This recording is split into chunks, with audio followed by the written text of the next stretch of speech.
take long.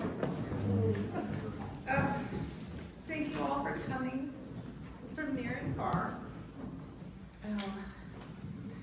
We're going to begin with a performance from Cheryl Ann Fulton, who is a longtime friend of Dad's. His performance is The White Horse and the Butterfly. Her performance arranged and performed by Cheryl Ann Fulton in honor of Peter Rich, Feeling Fad, Cinder Bay, and Fast Eddie.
Thank you, Cheryl. That was really beautiful.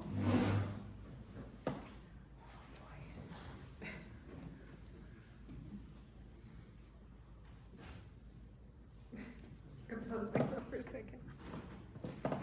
Greetings. Welcome everyone for coming.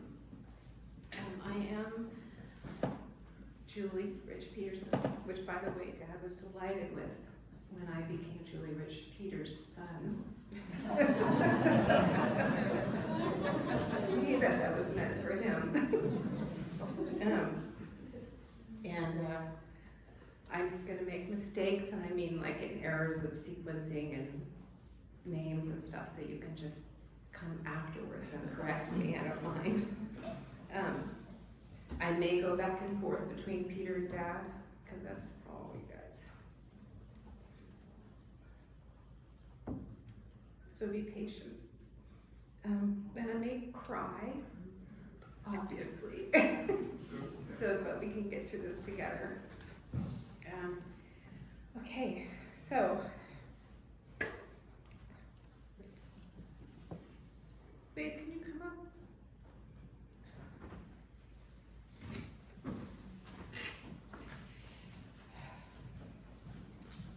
So Peter Stark Rich. Just be with the kids.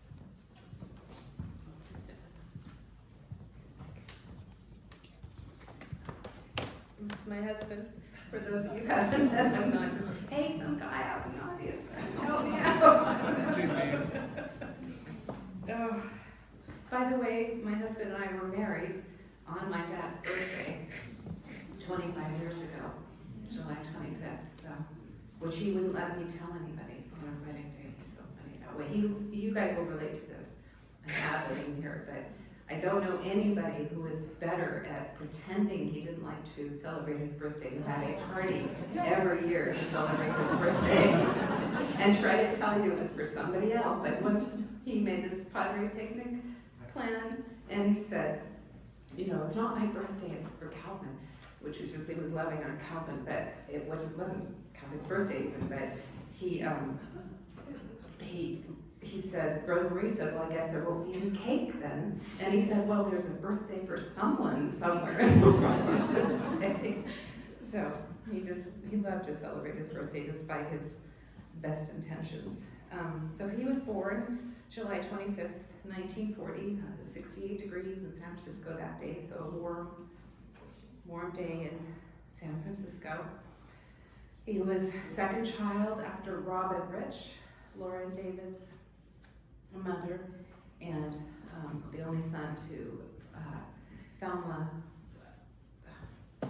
Stark, who became Thelma Stark Rich and Charles Rich.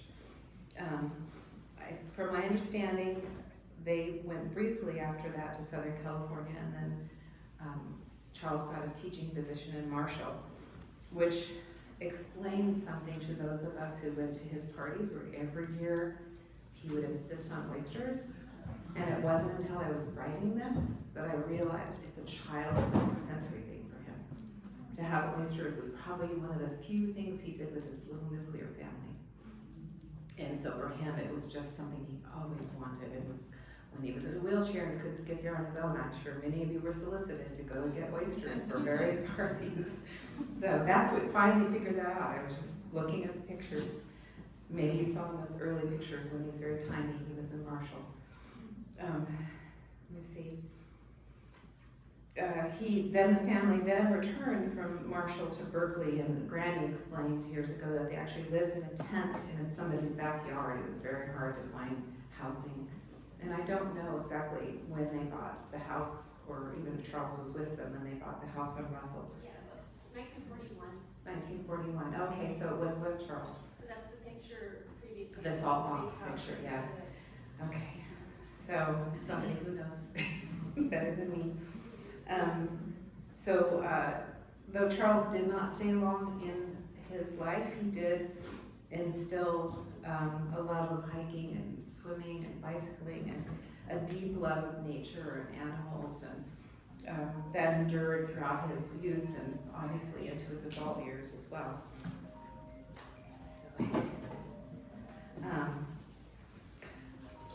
Robin and Peter Rich were raised on Russell Street, across from what's it called now, Laura? The school, it's Sylvia Men's School. it used to be It used to be, LeCompte, and now it's Sylvia Mendes School. And so ultimately, they were raised by their single mother, Thelma Rich, who later became Keston when she married Grandpa Irv. She started being a Latin teacher and went on to be a preschool teacher. She was a wonderful grandma. He also was a beloved grandson to Thelma Davies, who was Grandma Marsh to us. Right? Am I getting that right? Okay. Who was a chemist and born in Kent. I mean, she came from Kent. I'm not sure where she was actually born. she grew up in London. London, okay. And by the way, we have a whole line of family that we have acquainted to through Ancestry.com, who we adore. So we have a new cousin, Glory, who we didn't know we were related. It's Gloria the, says Kent. okay, so we have our great-great-grandfather's brother had children who were the nanny's daughters, so a little bit of drama. But I'm incredibly grateful for this new. We don't know if they knew they were related, but we doubt they did. And that's the joys of Ancestry.com. For those of you who don't know, prepare yourselves, because things are going to happen that you didn't know happened. So, let me see. So one of the things about having a British great-grandmother and an educator grandmother is that the proper use of grammar was paramount. Until the week before Dad went to the hospital, I was being corrected on how to speak properly. Granny used to say all the time, "I'm going to go lay in the sun," I'd say, and she'd say, "You can go lay an egg." I'm going to go lie down in the sun. Our Grandpa Irv was a fellow dancer and later a lodger at Russell Street, and he was a step-grandfather, but we just knew him as Grandpa Irv, and he was beloved to us and a really fantastic stepfather to my dad. One of the stories Dad told me about his teenage years is that he built a large wooden boat out of somebody's garage. I don't know if maybe Bert would be one of the few people who might know the origin story, but he got an oversized outboard motor and took it out to the bay and hit a wave, T-boned a wave, and the wave hit back, split the boat in half. He was out in the middle of the bay. And he had to swim back. He's telling me this when he's probably, I don't know, in his 50s. I was in my 30s, and he says, "Don't tell Granny." What is Granny gonna do? I don't think she cares anymore. He loved to dance. Those of you who don't know that, he was actually doing dancing lessons even 20 years ago.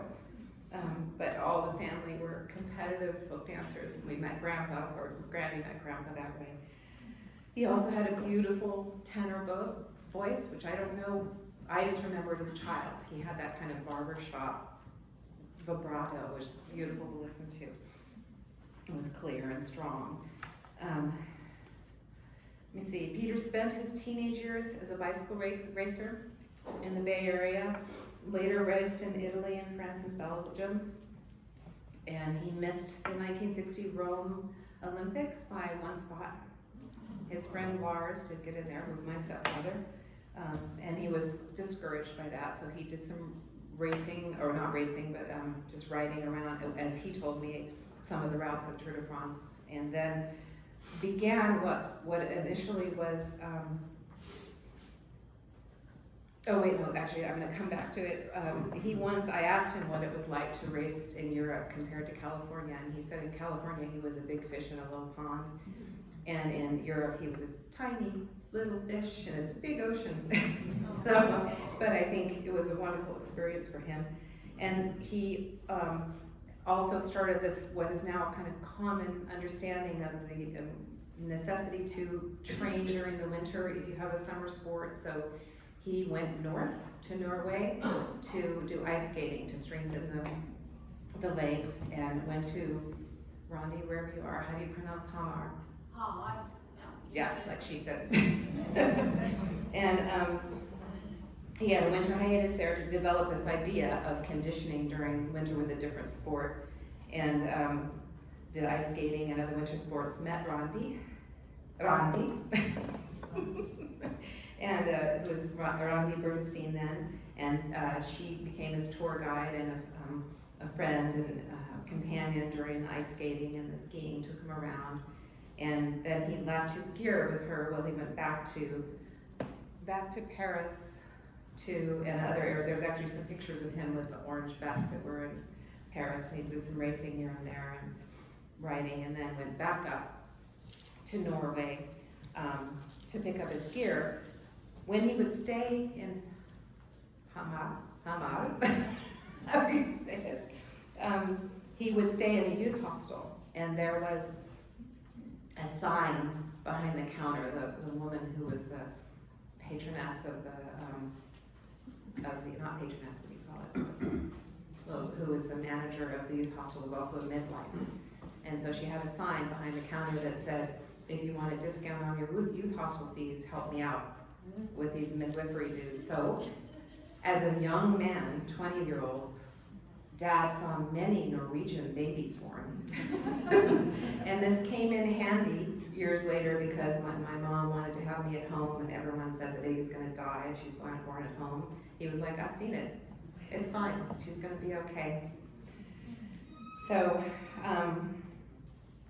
in 1961, June, he sailed back on Randi, Stavanger Fjord. Yes. Ship, and made his way back to California. From what I understand, he visited with our Aunt Audrey there for a little bit, and then went back to California.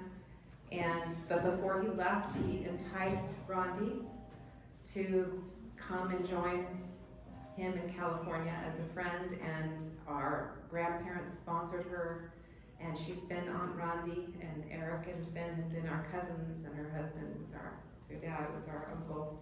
So he grew our family, which was wonderful. And then he, in 1962, at the age of 21, I think I have that right, he opened the first Velosport, and the first location was on University Avenue. Then he moved eventually to Grove, just south of Virginia, which most of us are familiar with, who the bicycle store was when David Goines did the poster, which was Kitty Corner from Velosport store. That's 1650 Grove, now Martin Luther King.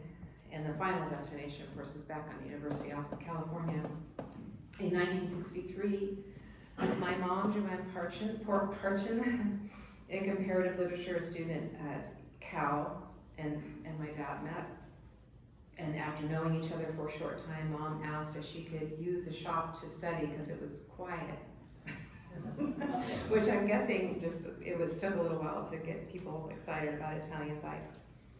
And one thing I'm going to say again at the end is I'm leaving a lot out. I'm just telling you the perspective that I know of, which is a lot of details in there about him bringing Mazis and Camargos and all kinds of stuff that I hope some of the three gentlemen who are going to speak later and other people will fill in some of those details, because I don't know them. I was too little.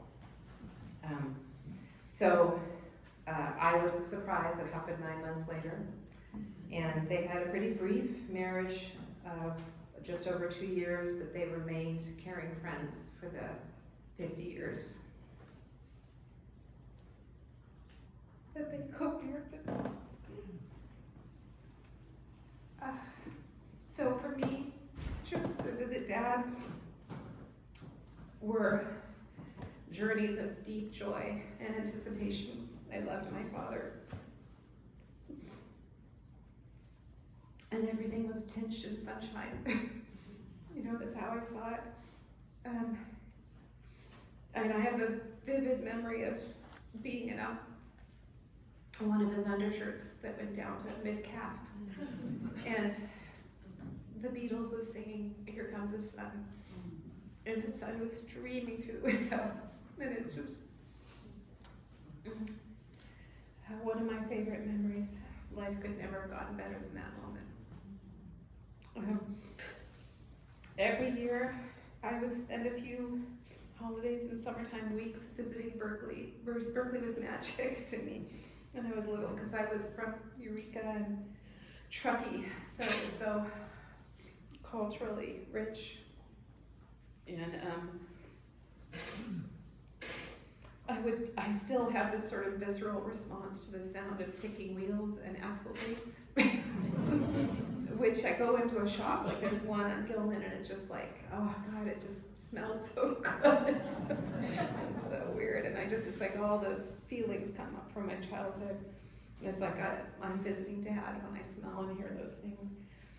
So Dad was also a Berkeley police officer. I think you guys maybe knew that for a couple of years, and 66 to 68, and I still love wonderful men in a police officer outfit like my friend Ed, who I used to be in, now that he's with DA, it's different, but it's just the kind man in a uniform is always a wonderful memory or reaction for me. When I was 12 or 13, Dad introduced me to Rosemarie, and we immediately bonded, and I describe her as kind of like she brought a whole other palette to my life. And I always have always cherished the closeness with her, but she introduced me to dim sum and sushi and museums and the colors of the desert. They found the Bay Laurel Arabians property together, and they built this beautiful horse community, which is still going. Wonderfully, wonderful people. And then he launched into breeding and NATRC riding and the Tevis Cup. And for those of you who don't know what the Tevis Cup is, it's crazy. It's a 100-mile horse ride from Squaw Valley to Auburn that ascends and descends like, 24,000 feet. And you start at freezing, and it's going to be 120 degrees in the valleys, but they love it. So as time went, the number of horses and riders grew, and they had lots of awards and became recognized. And Dad reveled in that environment. One year, and I don't know what year, and I may have these memories mixed up, but this was a classic Dad moment. Is I was crewing with Tevis, and there was this big white awning, and there was the head of the Tokyo Zoo, the director, a woman who started marathon running in her 50s and then went on to become an endurance rider on Bay Laurel Arabian or a Tevis rider. And there were, I think, 9 other horses riding that year. You can correct me later. But I looked over at this awning, and there's the Japanese Tokyo director, a Japanese film crew, 9 people's worth of crew. And I thought, you looked around, there was nobody else doing anything like that. There was maybe one rider or one horse and maybe a couple riders. So that, for those of you who have shared with me how Dad has affected you, and the fact that he just, if you come from a place where people say, oh, you can't do that, Dad would say, why not? Why not add color? And why can't you? Why can't you just be endless in your imagination? That moment was one of those moments where I could just, God, so Dad. Who else has a Japanese film crew following you? Just so classically Dad. He also was a farrier for a while until his thumbs couldn't take it.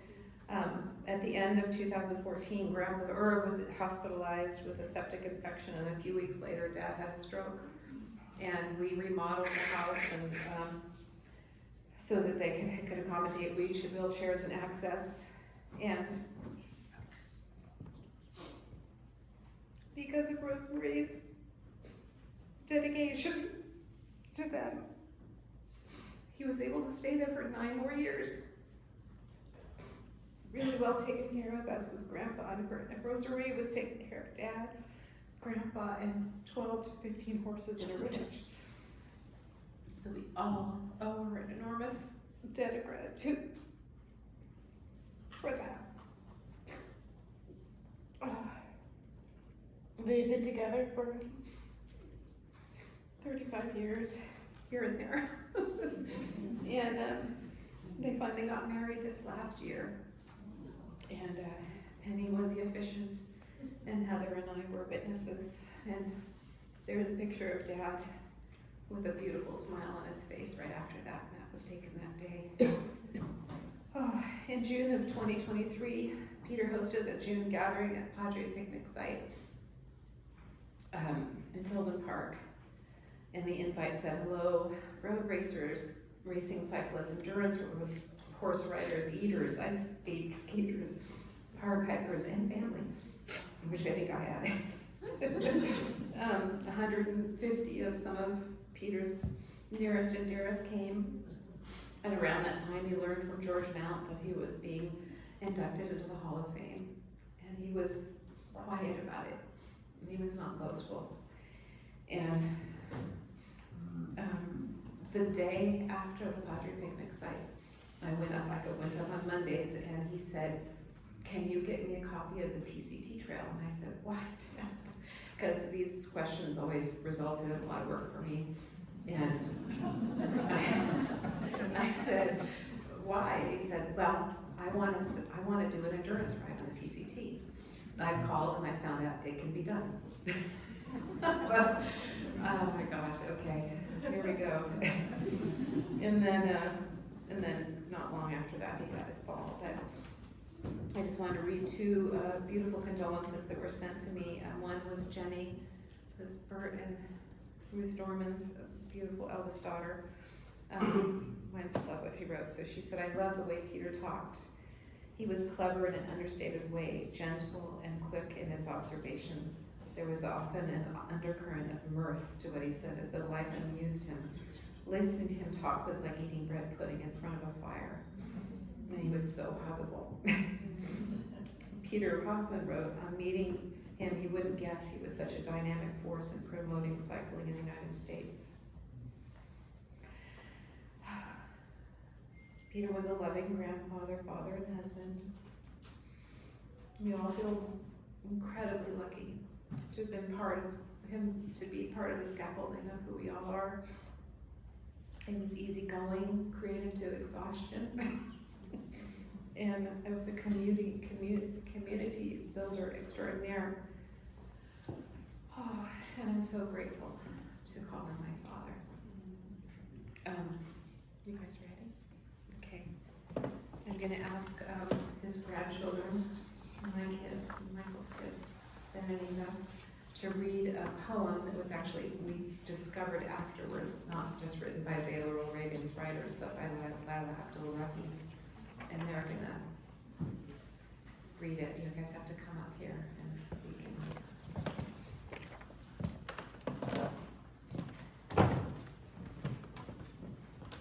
Ben and Eva Peterson.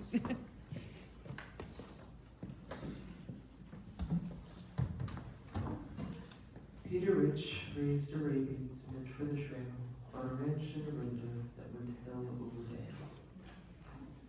A former bike racer still sells bikes from his shop, but his current savings horses, not a few are the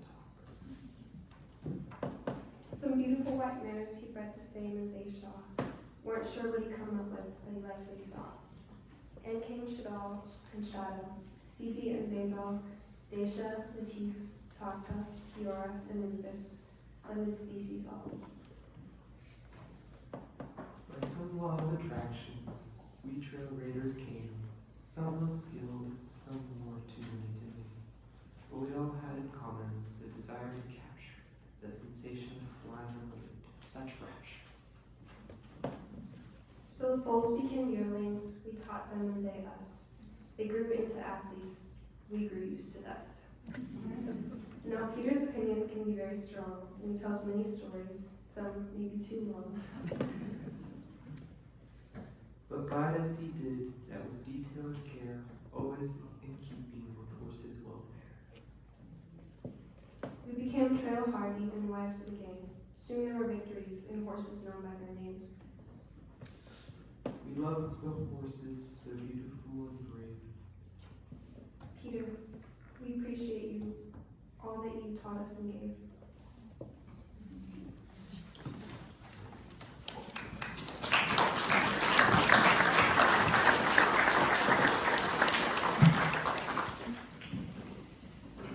Okay, where am I? I've totally lost my place. Okay, where's the program? Can I go to the programs? Thank you. Okay. So I'd like to welcome, we have 3 presenters, Bert Dorman, John Gallagher, and Gary Fitz. So Bert, if you could come up, it's a longtime friend of Dad's.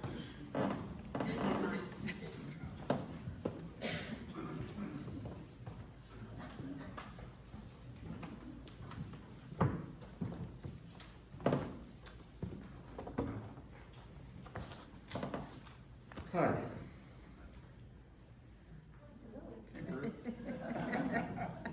We attended a funeral yesterday with 11 people.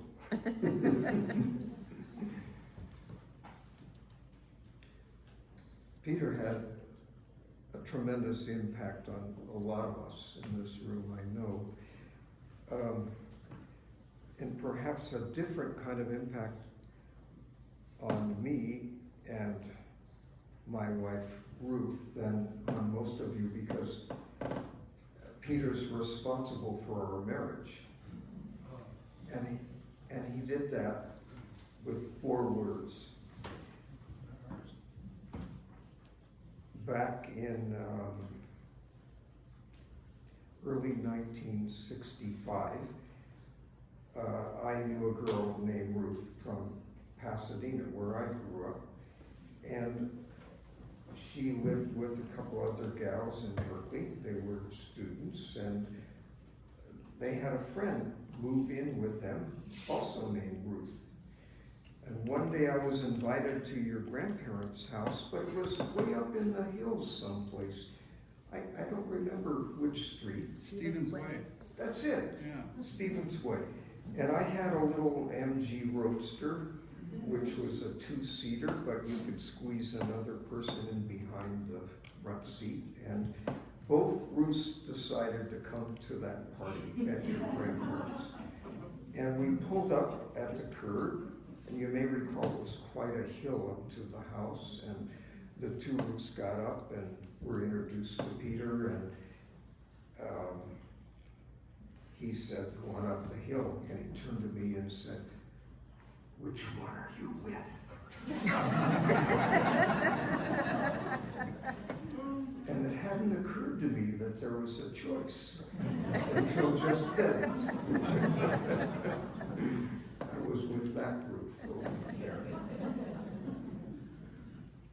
So, by the end of that year, the day after Christmas 1965, we married. And it was early the next year, I think February, that Peter joined the Berkeley Police Force. And I think it was typical that when you were a rookie cop, you got assigned to the graveyard shift. And that was Peter's fate. And I don't think it was more than a couple of weeks into his rookie assignment that we ran into him one night in front of Pegasus Bookstore on Solano Avenue. And it was still daylight, I think, but getting to the end of the day. And we started chatting, and there was a bike, a 10-speed, tied up to a parking meter. And at that time, Peter had sold every 10-speed in Berkeley. There weren't that many, so he knew them all. And he knew that bike had been stolen. So when a young man came out of the store and saw Peter looking at the bike, one of them said, "Nice bike, huh?" And the other agreed. And the young fellow said, "You want to buy it?" And Peter made a date to meet him at his house just after midnight and arrived, jumping ahead of the story a bit, in uniform. But while this conversation is going on, Ruth and I are looking at one another and saying, this guy was not meant to be a bicycle thief. He's the only person in Berkeley who would have been able, well, you get the idea. I wanted to just say one thing about the tour of California that Peter organized in 1971. Is there anyone in the room who rode in that tour? And who is that? And you are? Larry Litchfield. Larry. Yeah. Well, I'm going to say something about that tour that Peter told us, but if I make a mistake, you correct me, please. I can't remember. Who else? I worked at Bell's for organizing it, but I didn't ride the race. So these are reading glasses. I don't know who I'm talking to. David Franklin. You're David. Hi. I was hoping to see you. Well, as you may know, this was the very first road race that had been organized in California with the cooperation of the Highway Patrol. And the cooperation was somewhat tenuous. And there were rules laid down, and one was stay on your side of the road, which the bike riders, of course, ignored. So Peter was concerned that violating that rule would end up interrupting the tour. And I believe it was in the night stage over Ebbets Pass where, if I have this correctly, the highway patrolman may have been leading the race. Is that true? Or was he at the back? I don't know for sure. But Peter was in, what did they call the race director's car? I think it was a Pinto. And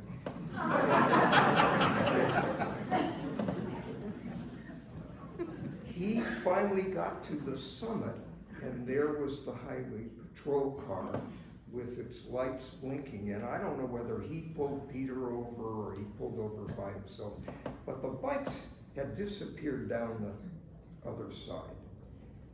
And either Peter went to the highway patrolman or the other way around. And Peter was afraid that the race was going to get interrupted. And the highway patrolman looked him in the eye and said, "How do they do it?" Which was a major relief to Peter. And that's really all I have to add, except getting Ruth and me married isn't the only achievement of the family, because a few years later, our 4 kids became the swimming students of Julie. And we've been grateful ever since. I just thought of one other thing. We spent the morning at the triathlon of the Albany community, in which our grandkids were participating. And it kind of brought the story full circle. That's wonderful. Thank you for Thank you. listening.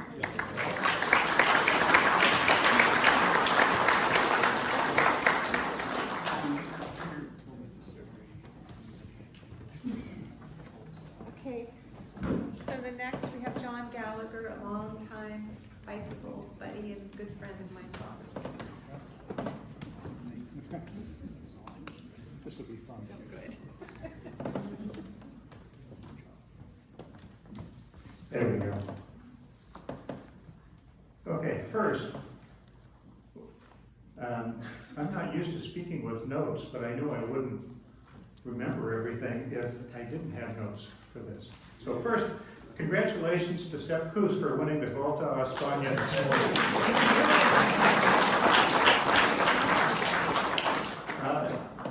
I think one could argue that Peter had an indirect role in that, wouldn't you say? Okay.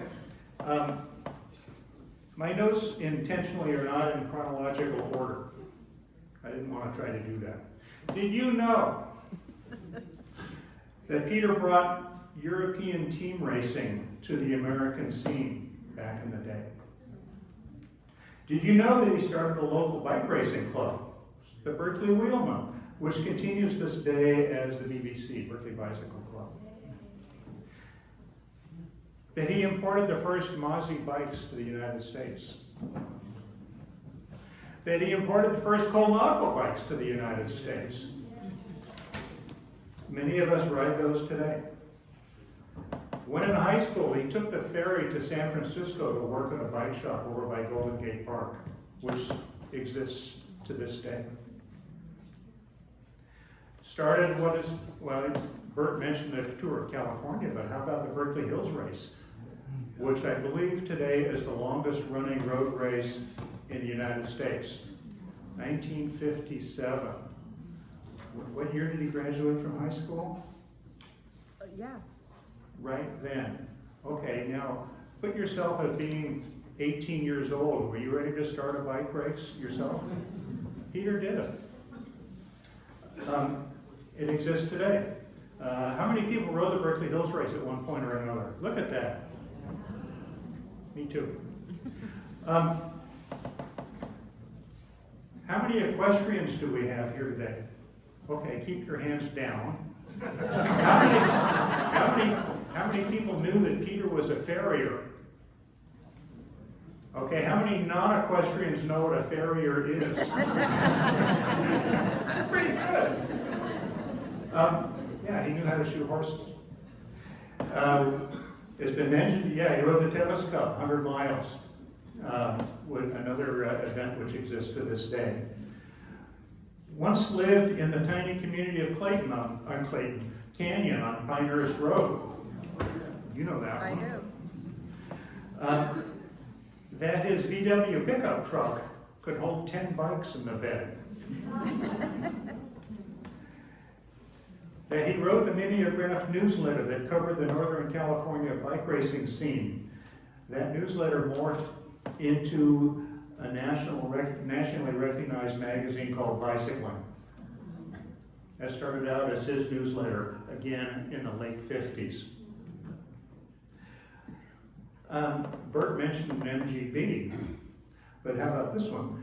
That Peter was foolish enough to lend his MGB to two friends, one of whom is here today, to drive to Montreal to report on a bike race for that same magazine, Bicycling. That Peter, same summer, was even more foolish enough to loan his motorcycle to a 19-year-old me to ride to Los Angeles to watch the '68 Olympic trials. Some of you know this one. Was always unable to pay his bills.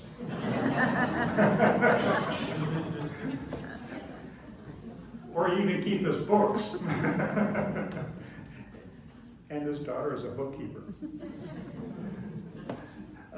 It's well known he was a Berkeley policeman for 2 years. How many people knew he was foolish enough to give a ticket to the wife of an Oakland cop?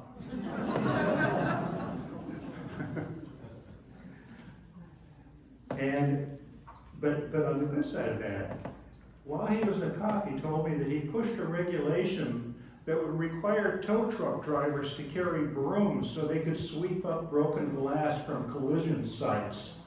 How about that one, bike riders? It'd be a good question to ask your cop friends. How many tow truck drivers actually do that today?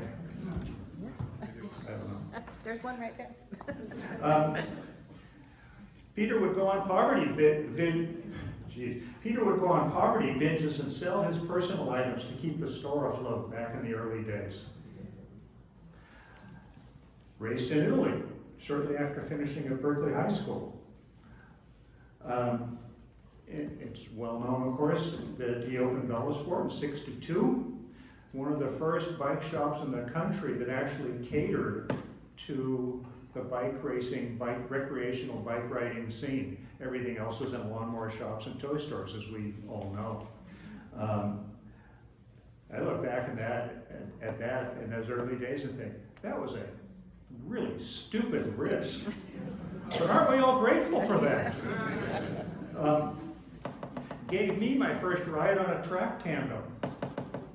His wool jersey, I still remember to this day, smelled of bacon.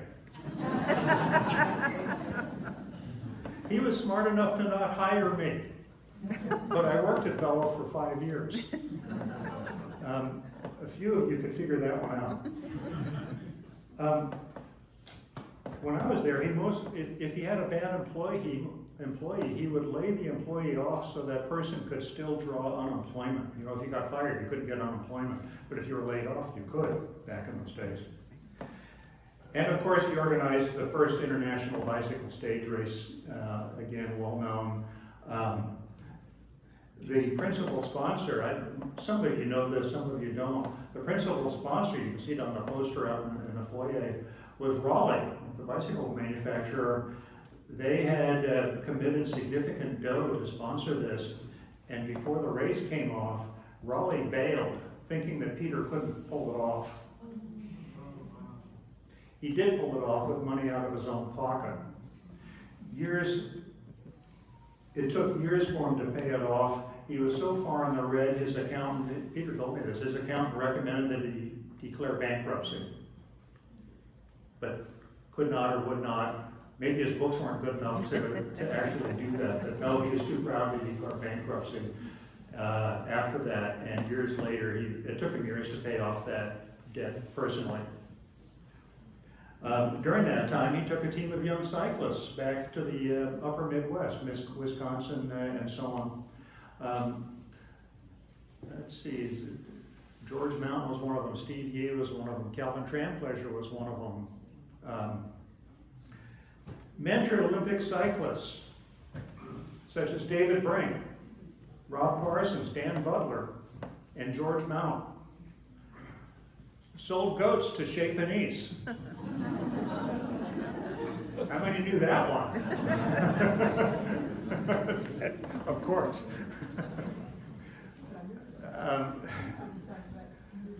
I'll tell this one thing. I'm a veterinarian by trade, and Peter called me one day and said, "Hey, do you know how to castrate goats?" And I went, "Well, yeah." Even though that's not really what I did. And so he said, "Would you do that for me?" And I said, "Sure. Can you bring them over to my office in Danville during lunch hour?" And I think he brought over 8 goats. Parked his horse trailer out in front, and we unloaded them again during lunch hour.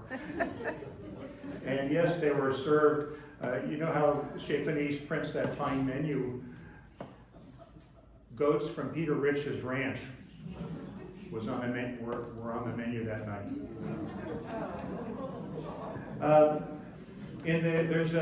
I mentioned the newsletter. In the back there is the first newsletter that's there with Peter on the cover. In that is a 1-page editorial, something that he had wanted to do for his entire life, or at least his entire bicycling career. He wanted to establish a velodrome here in the East Bay. Always wanted to do that.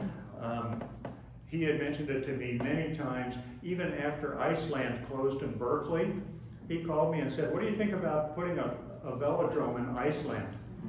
Wouldn't that be something?" And I said, "Peter, that building was built in 1938, I know." That one didn't happen. And of course, it's well known to the bicycling community here. Yes, this summer he was voted into the Bicycling Hall of Fame. Yay. And last and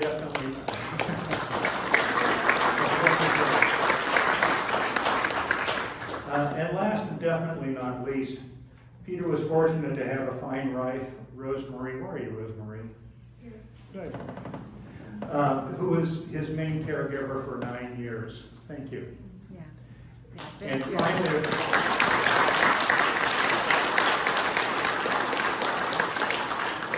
finally, of course, he was so fortunate to have Julie as his daughter who organized this day. Thank you to you too.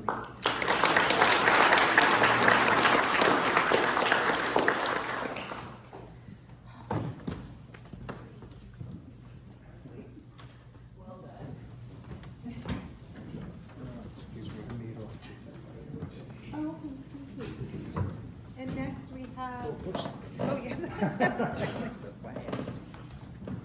Gary Fitz, who's a bicycle rider too, but hardly a horse wheel. Here, I'll just hand it to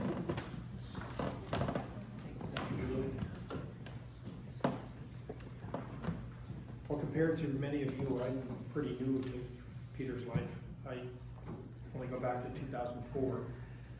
There was a rainy day in 2004 when I took my Colnago into Velo Sport and met Peter Rich and found out about Bay Laurel Arabians. Right from the beginning, I remember Peter as a jolly old elf. And his sense of humor was one of his defining characteristics, and I wish we could write a book of his humor. But just as one example, a friend was recently visiting him in the hospital, and a nurse came in and said, "Peter, it's time to lie down." And Peter said, "What?" Peter said, "Story of my life, women tried to get me into bed."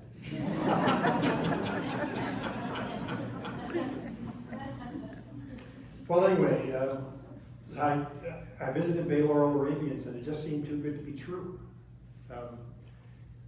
Peter essentially said, "Come join our community, train and exercise our horses, and ride with us in competitions. And the cost? Just prove that you're trustworthy."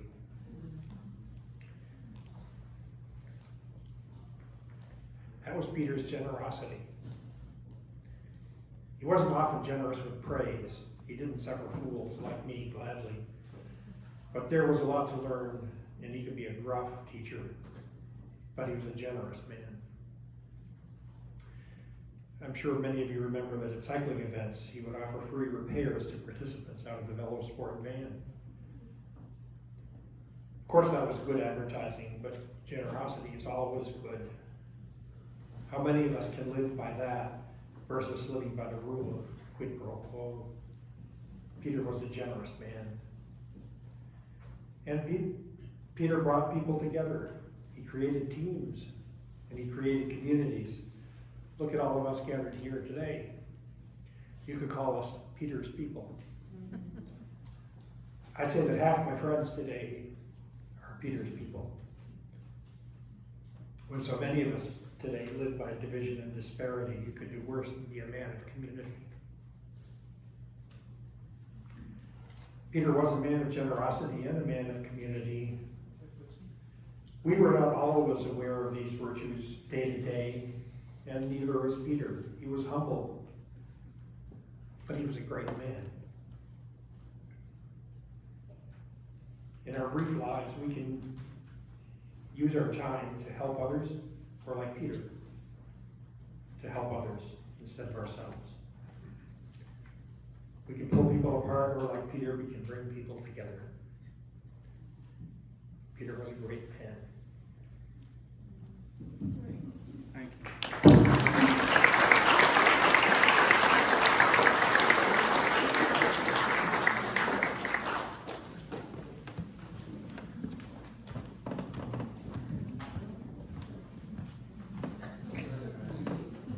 I just have to go back to one thing he said, that one of the things I loved about my dad was he laughed harder at his own jokes than anybody else in the room. It was just with his whole body. It was a delightful part of him. So, let me see.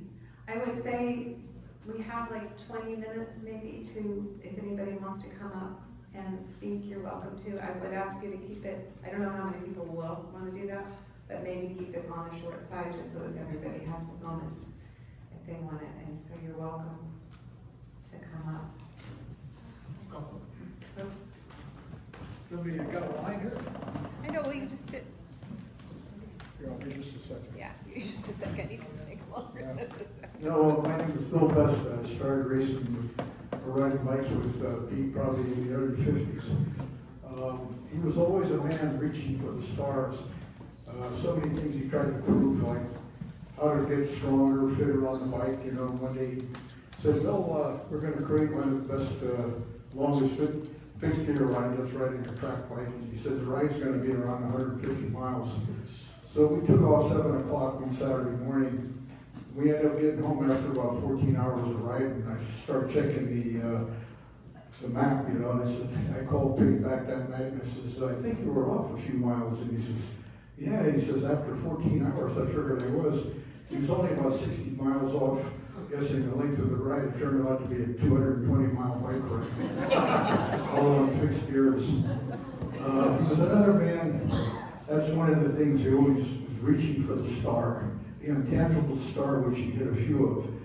And it's something like that long bike ride. Then he wanted to figure out how to, you know, because so many guys are racing and bumping bars. Everybody in the 50s rode track bikes. I never had a road bike until I went to Europe and raced in Europe for 3 years, which was in the 1959, I think. And so one of the things, we used to come over to the city and we'd meet at the polo field and ride on the grass of the polo field. We'd overlap, you know, and pull off without crashing and bumping bars and locking and making tight exchanges. And there was a guy who won the last professional 6-day race in Madison Square Garden. His name was Oscar Jr. And he was really, up until the Second World War, he was probably one of the best board track riders in the United States. The only ones that could compete with him were guys from Canada or from Europe. And so all the skill of riding and locking bars and overlapping and all that, you know, I never crashed in all the years I raced. I never crashed on an overlap. I could ride an overlap and come off of it. Oscar Jr. could not understand why you should crash because you overlap somebody, you know.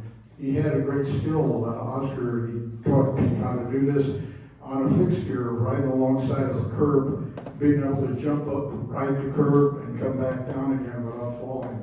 So Pete always wanted to reach more and more and more, like bringing in racing equipment. You couldn't buy a decent thing in the United States for racing, so Pete kept bringing in all the bars, bikes that somebody listed here, you know, the Colanagos and the Mazzies and the good tires. He had an in with Coleman. He used to order sold tires itself for $150, $180 today. He used to get in and buy the box, $8 a piece, you know. And he started a small racing team called Innsbruck. Means in German, that's the last sprint. And I don't remember our team ever losing a race. I mean, we had some really good riders, and going through the names I won't. But it just, he just had that want. And what that want, he wasn't just for Pete. It was to build cycling in the United States, make us European equals. And he accomplished that as much as any man could. I don't know how many times he went broke and, you know, in the shop over in Berkeley, you know, and I worked for the phone company and he wanted to increase his phone system, get a little larger, and I'd go over there and do a lot of bootlegging stuff for him. But he was always reaching and never had the money to give, but his time and his love for his fellow men. And I would say that probably one of the biggest givers to increase the passion and the competitiveness and the talent of the cyclists in the United States had to do with a man who I love very, very much, and I will never forget. My brother, he did a lot of traveling. He did a lot of traveling with Pete when I was in Europe, and one of the funny stories, I'll tell you two funny stories in this. And Pete's driving an old Volkswagen bus, and there's a half a dozen riders crammed in it, and the bike, and the wheels, and smashed in the back and everything. And all of a sudden, Pete looks out of the window. He's driving a Volkswagen. This is told to me by my brother. He says, "Hey, look at that wheel going past us." And he realized a second or two later, it came off the Volkswagen. The Volkswagen was going down the road sideways. And the other one thing that I always remember, we were on a ride, we used to ride over to Santa Cruz, and there was a cabin over there we used to all stay in for nothing. One of the riders' family owned it. So one of the guys had a problem with her bike, and Pete says, I can adjust that. Does anybody have a dime? I says, no, Pete, but I have a dime. I have a screwdriver. Would that help? So he managed to fix that. So anyway, I just imagine that everybody here misses the man, and quite a man he was. I would say his middle name was generosity for his fellow man, and the love he had for his fellow man.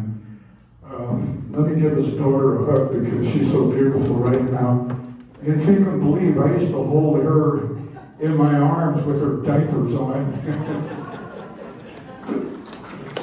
Thank you very much for your time.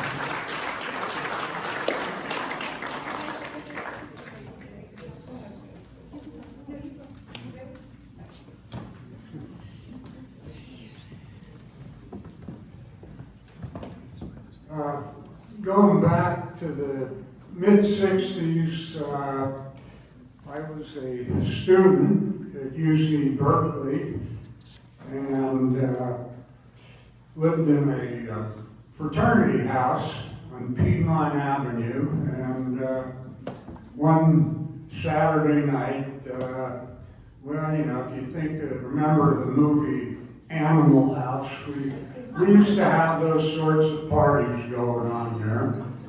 And anyhow, so the party, things were winding down. It was probably about midnight, maybe 1 o'clock in the morning or something.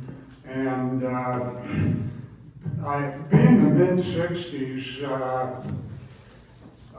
this was right before things started getting really crazy in Berkeley, but in fact, before streaking had become the thing, but I had a roommate, and he was one of the original streakers.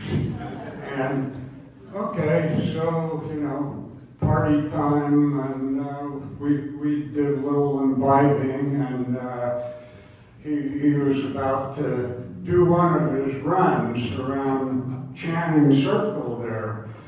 And he says, hey, you want to come along with me? And so who was I to resist? So anyhow, we're out there doing a few laps around Channing Circle and in front of some of the sorority houses there, and kind of whooping it up. And then all of a sudden, we look down the street and we see these flashing red lights. So we dashed back to the house, ran up to our room, threw some clothes on, and then there's a knock on the door. Well, we open the door, and guess who? It's a Berkeley cop. And he says, "Whoa, that wasn't you boys running around there with no clothes on." And, you know, I could not tell a lie. I said no, because after all, we were wearing tennis shoes. So we did have something on. And he kind of looks at us, and then he said, well, okay, you know, he didn't check IDs, no video cameras back in the day. And then he's about to leave, and he says, oh, aren't you Larry Glickfeld? And I said, well, yeah, how do you know that? He said, well, you've been into my bike shop a few times. Well, you know, I guess he thought the better. He didn't want to lose a good customer, so he took off. And anyhow, that's how I got to know Peter. And we did have a few good laughs over that in subsequent years. Anyhow.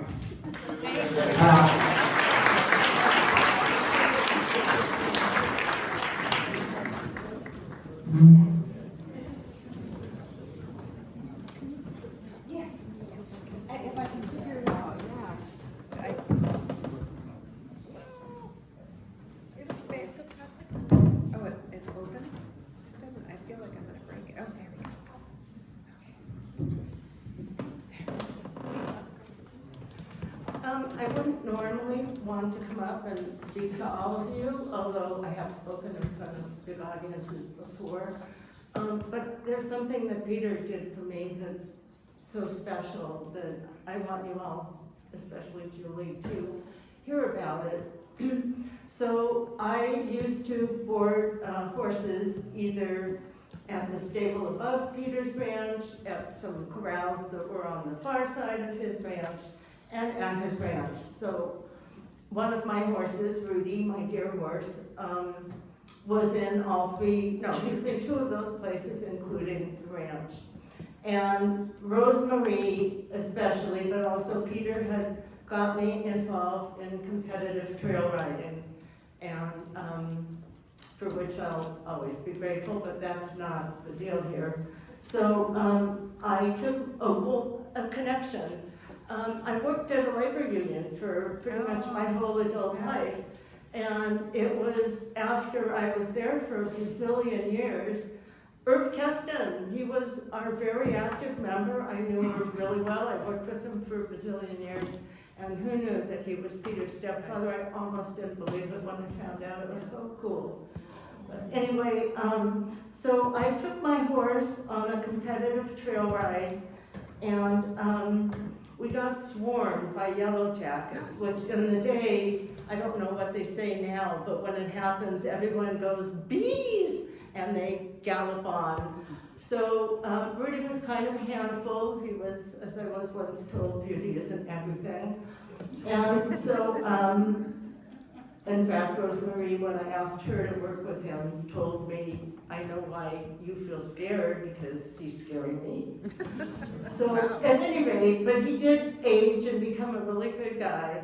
And I took him on a trail ride, and we got swarmed, and I got bucked off, and rolled down a very steep hill, and Rudy disappeared, and that was that.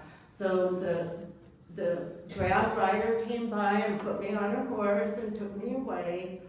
And let's see, the man who owned Piedmont Stables spent the entire day on his horse searching for my horse and could not find him. There were a couple other people that did that. Meanwhile, the competitive trail ride finished.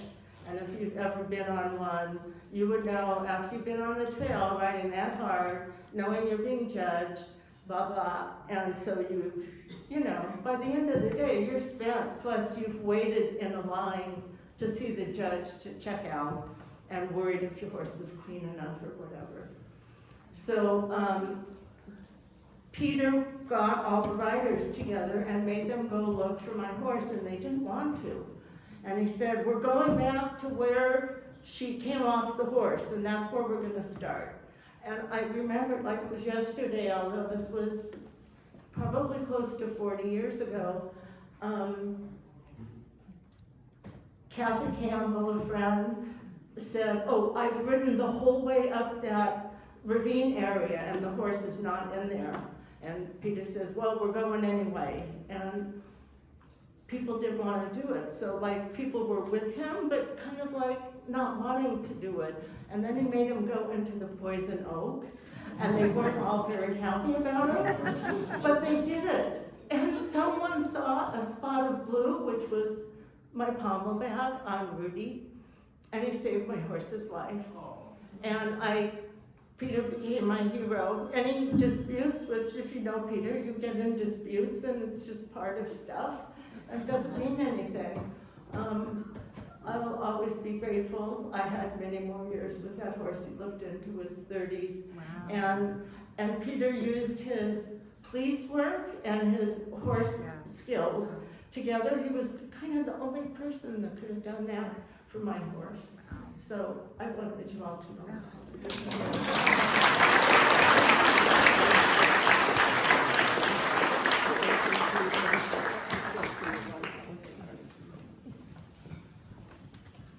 anybody else want to come up? Oh, yes, please. Thank you so much. I'm Diane Wallace. I am part of the horse community.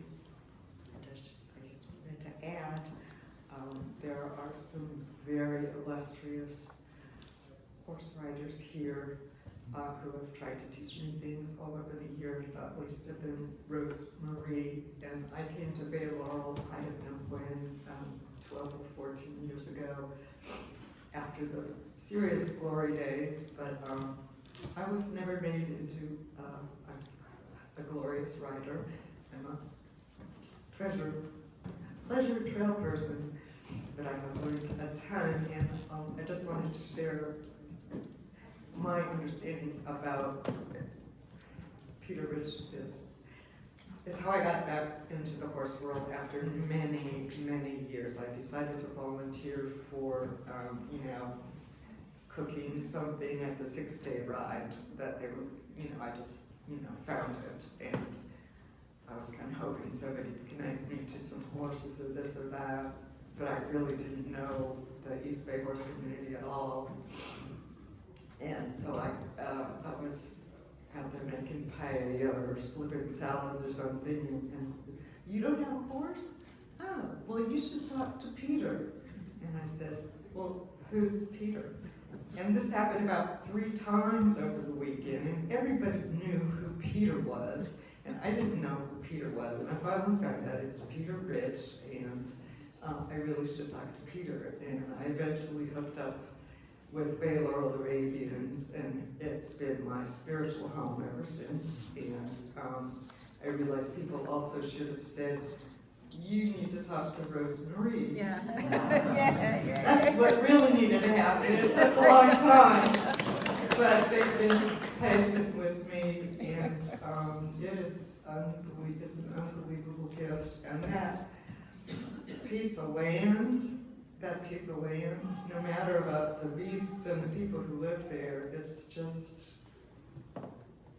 way better than that, way better than that. That's only a piece of the view. It's a very special place, and I'm so grateful that Peter Rich let me into that along with many of you all. Thank you.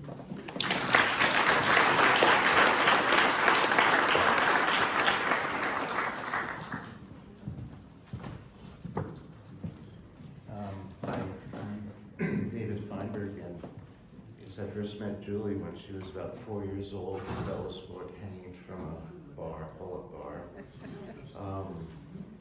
I first met Peter when I was about 13, living in Berkeley. He was a police officer. My mother heard that there was a very nice policeman who was into bicycles and thought he could set me straight. I was an aspiring juvenile delinquent. Riding my bike to Sacramento, cutting school several times. Peter came with David Brink and David Tassell.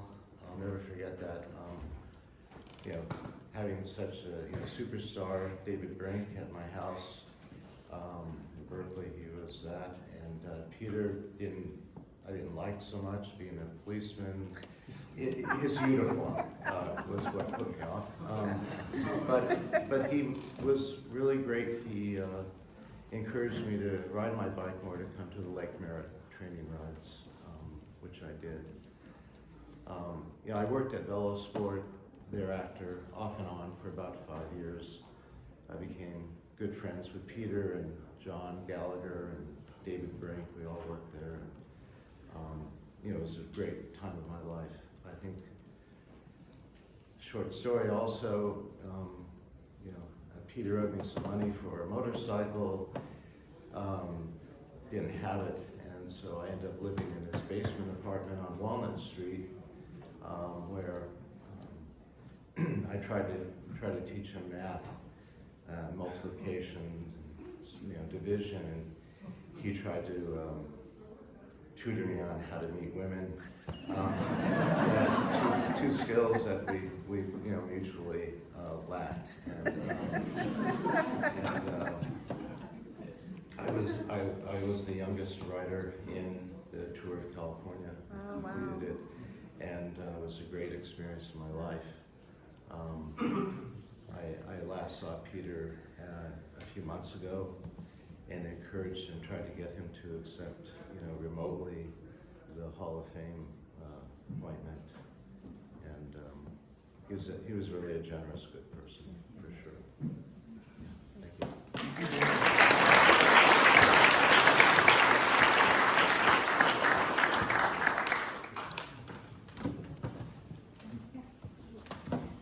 Hello, I'm Laura West. My mother Robin and Peter were brother and sister. And the early pictures in the early days, you see a young woman with a hat, and Peter, who's about 12 in a suit. That's my mother Robin. And he was always very kind to us. He brought us one of those big 3-wheel tricycles when I was a child. And I have a bike story and a horse story. And the bike story is that, unfortunately, there's a bit of heart disease and diabetes in my family. And my bike, I was never the athlete, but my bike was always my car, and Peter always welcomed me and supported me so generously. And then as I got older and older, of course, what was uncool becomes what more and more people are doing. Their bike is their transportation. And I feel like Peter and I were part of that. The other story is, just a couple months ago, I was at a rose show in Albany and was chatting with a woman. We found out, of course, as you do around here, that you have things in common with people. And one of them was Peter, and she told me this amazing story of how she was with her horse who had just passed away in the hill above Peter's ranch. And of course, it's devastating to lose your horse. And Peter came along and he offered to help bury her horse with his bobcat, which is a very deeply kind thing to do for somebody. So I just want people to know those two things. Okay.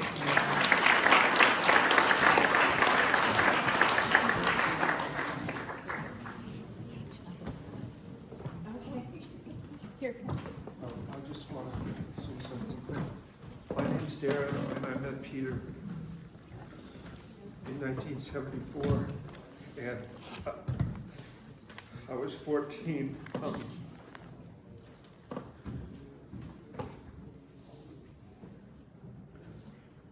And I went on the trip to the Midwest with Peter. We raced bikes, and we drove through Canada, and Peter was driving late at night, and I was sitting shotgun. I was 15, and we saw the Northern Lights together. And I love Peter. He's part of the universe now, and we'll all meet up soon. Rest in peace, Peter.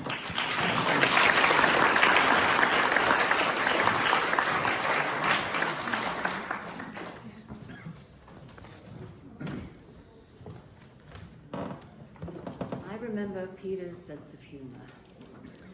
Back in the day, my very first Tevis, we arrived at Roby Park with 8 horses.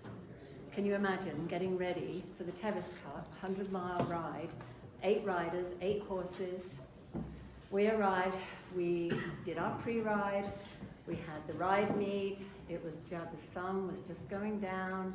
We were just going to get ready to have a little sleep before getting up and starting at 5:15 a.m.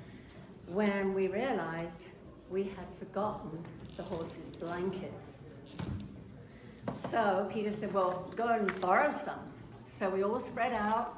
We actually managed to borrow 8 blankets because it gets very cold up there. So we were pretty exhausted and stressed. Put the blankets on the horses, got ready to go and relax. Peter was sitting there relaxed in his chair, and he turned to us and he said, I hate to tell you this, but we forgot the saddles as well. It was not true.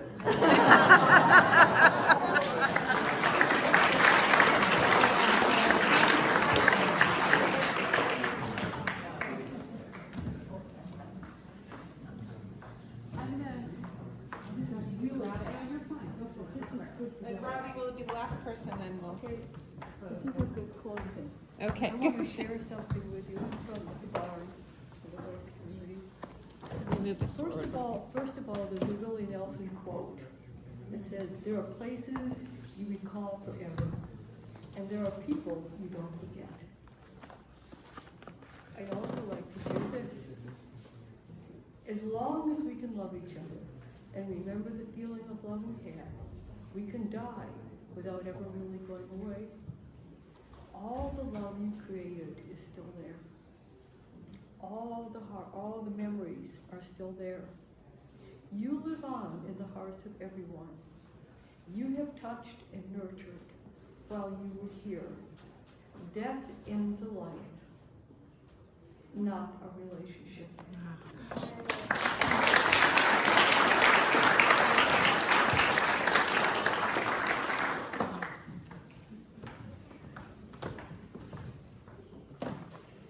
Well, thank you all for coming and sharing your wonderful stories. Deeply appreciate it. I know there's many more, many who don't want to get up and talk about it, but you can tell me. You know, I want to just mention one thing about those young writers that you hear talk about who are just a little bit older than me. I used to have tremendous envy of them because we didn't take trips across to Wisconsin and all these places. But I realized recently that the fathering was just bursting out of my dad. And I'm grateful for that. I'm grateful that you guys have that experience of these young men who Dad nurtured and offered, you know, held up, and from what I've been hearing, changed lives. So I'm grateful, very grateful. My dad, the one thing I never wondered about my dad is whether he loved me. He was always crystal clear on that, very cuddly, just like Jenny said, very huggable, but he was always generous with his heart and generous in his pride and the grandchildren and my husband and I being in a wonderful relationship for all these decades and dedicated to Rosemary. He could be difficult, but he was dedicated. So again, thank you all for coming and giving all the love and support. I deeply appreciate it. It's been wonderful to hear so many wonderful stories. Write to me, talk to me, whatever you want to do. And we now have some time to just mingle and yes, Bert. Before, is there any chance Rosemary would come up and stand? No, we've already had that, yeah. And I represent. Yeah, we ran it, yeah.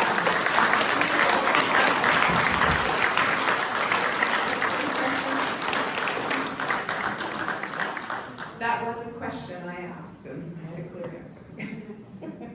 So, please, we have some edibles in the sunroom there. God, sorry.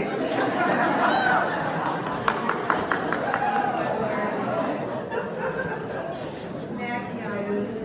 And there's also coffee, iced tea, and tea over on this table over here where Joel is standing. And just please enjoy yourselves and enjoy the slideshow. We'll put it back on.